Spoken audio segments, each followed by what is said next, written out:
నమస్తే. Welcome to our channel. నేను మీ Anil. Andhra Pradesh deputy ముఖ్యమంత్రి పవన్ కళ్యాణ్ గారు నిన్న ఢిల్లీకైతే వెళ్లారు. ఢిల్లీలో ఏదైతే జనజీవన్‌కి సంబంధించి నిధులు కావాలన్నట్టు కూడా కేంద్ర మంత్రులను కూడా కలిశారు. తర్వాత ఢిల్లీకి సంబంధించిన ఉప ముఖ్యమంత్రిని కూడా కలిశారు. కేంద్రంలో నుండి రావాల్సిన నిధులు ఏవైతే ఉన్నాయో ఆంధ్రప్రదేశ్‌కి ఆ నిధులు తేవడానికి ఢిల్లీకైతే వెళ్ళిన దాఖలాలు మనకైతే తెలుస్తా ఉన్నాయి. అదేవిధంగా నిన్న ఢిల్లీలో ఏదైతే ప్రెస్ ముందు మాట్లాడుతూ తను ఏదైతే గత ప్రభుత్వం చేసిన తీరు ఏదైతే పారదర్శకంగా ఏ విధంగా ఉంది, నిర్లక్ష్యంగా ఏ విధంగా ఉందనే దాని గురించి అయితే కీలక వ్యాఖ్యలు అయితే చేశారు. అయితే జగన్ గారి ప్రభుత్వం ఉన్నప్పుడు సమోసాలకే 9 కోట్ల రూపాయలు వెచ్చించడం ఎంత సిగ్గుచేటు అన్నట్టు కూడా పవన్ కళ్యాణ్ అయితే మాట్లాడినట్టు కూడా తెలుస్తూ ఉంది. అంటే జగన్ గారు అక్కడ ఏ విధంగా చేశారు అంటే సమోసాల కోసం అక్కడ ఏదైతే సమావేశాలు జరిగినప్పుడు మరియు అధికారులు సమావేశం జరిగినప్పుడు వాళ్ళకు స్నాక్స్ రూపంలో ఇచ్చే సమోసాకే మరి 9 కోట్ల రూపాయలు వెచ్చించారంటే గత ప్రభుత్వం బాధ్యత పారదర్శకంగా లేదు అని కూడా మనకైతే క్లియర్ కట్గా తెలుస్తూ ఉంది. వారు చేసిన తప్పుదాలు ఏవైతే ఉన్నాయో అవి లా అండ్ ఆర్డర్ ఇష్యూస్ కానీ లేకుంటే ఏ ఇష్యూ కానీ వారసత్వంగా ఇప్పుడైతే ఆంధ్రప్రదేశ్కు వస్తూ ఉన్నాయి. వాటిని మేము మెరుగుపరిచే దిశగా చేస్తూ ఉన్నట్టుగా ఢిల్లీలో అయితే ఉప ముఖ్యమంత్రి పవన్ కళ్యాణ్ అయితే చెప్పిన దాఖలాలు అయితే కనబడతా ఉన్నాయి. ఎంత ఇబ్బందికరంగా అంటే వాళ్ళు చేసిన పాలన వల్ల 5 సంవత్సరాల పాలన వల్ల ఆంధ్రప్రదేశ్కి చాలా ముప్పు జరిగింది అని కూడా తనైతే వ్యాఖ్యలు అయితే చేయడం అయితే జరిగింది.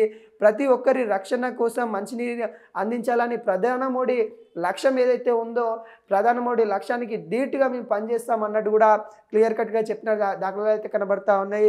జలజీవన్ సంబంధించి నిధుల కోసము ఏదైతే గ్రామాల్లో మంచినీటి అందించే ఉద్దేశం కోసం ఏదైతే జలజీవన్ నరేంద్ర మోడీ గారు పెట్టారో దాంట్లో భాగంగానే మరి నిధుల కోసము అక్కడ ఏ విధంగా గత ప్రభుత్వం చేసిన అరాచకాలను జలజీవన్ సంబంధించి ఎప్పటి నుండో పథకం ఉన్నప్పటికీ కూడా గత ప్రభుత్వాలు మరి అదే పథకానికి సంబంధించిన నిధులు వినియోగం చేసుకోలేదు.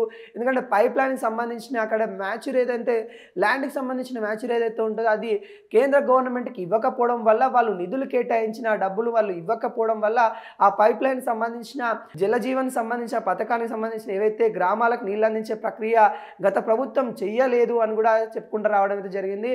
ఇప్పుడు ప్రతి ఊరికి ప్రతి విలేజ్కి మంచినీటి అందించే ఉద్దేశం కోసం అయితే కేంద్ర గవర్నమెంట్ నుండి అయితే నిధుల కోసం అయితే ఢిల్లీకి వెళ్ళిన దాఖలాలు అయితే కనబడతా ఉన్నాయి. అదేవిధంగా ఇప్పుడు ఢిల్లీలో కూడా మన రాజకీయ వర్గంలో మనం చూసుకున్నట్లయితే పవన్ గారికి అయితే కీలక బాధ్యత అంటే తన మీద రెస్పాన్సిబిలిటీ అయితే ఉంది. మరి అదేవిధంగా తన కీ రోల్ కూడా పాటిస్తూ ఉన్నాడు. అంటే గతంలో మన మహారాష్ట్రలో ఎన్నికలలో కూడా పవన్ కళ్యాణ్ ఎక్కడైతే మరి అసెంబ్లీకి సంబంధించిన ప్రచారం చేశారో ప్రచారకర్తగా వెళ్ళి అక్కడ ప్రచారం చేశారో అక్కడ తెలుగు వాళ్ళు ఎక్కడైతే ఉన్నారో అక్కడికి వెళ్ళి ప్రచారం చేశారు.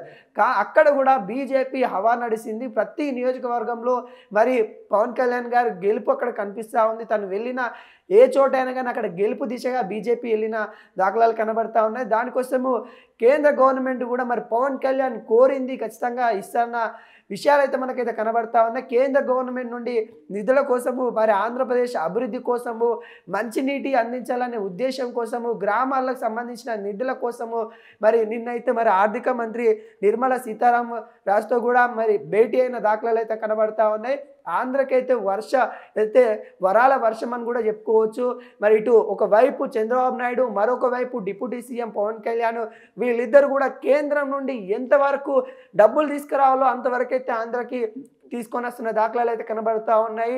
మొన్ననే నరేంద్ర మోడీ 29వ తారీఖు మరి ఆంధ్ర విశాఖ పర్యటన ఉండే కాకుండా ఏదైతే అక్కడ వాతావరణం అనుకూలించదు తుఫాను సూచనలు ఉన్నాయని చెప్పడంతో మరి రద్దయింది. విశాఖ సంబంధించిన బహిరంగ సభ కూడా రద్దయినట్టు కూడా ఏదైతే తను మోడీ వస్తా అని చెప్పాడు. అక్కడ కూడా వరాల జల్లు ఉంటుండే కాకుండా ఇక్కడ వాతావరణం సహకరించకపోవడం వల్ల మరి అక్కడికి నరేంద్ర మోడీ రాలేకపోయాడు. కానీ వర్చువల్ రూపంలో ఆంధ్రకి సంబంధించిన ఏవైతే కార్యక్రమాలు చేయాలనుకుంటున్నారో అవన్నీ చేస్తామన్నట్టు కూడా క్లియర్ కట్గా చెప్తా ఉన్నారు. మొత్తానికైతే ఆంధ్రప్రదేశ్కి అయితే ఒక వరాల జల్లు కురుస్తూ ఉన్న నేపథ్యం అయితే కనబడతా ఉంది.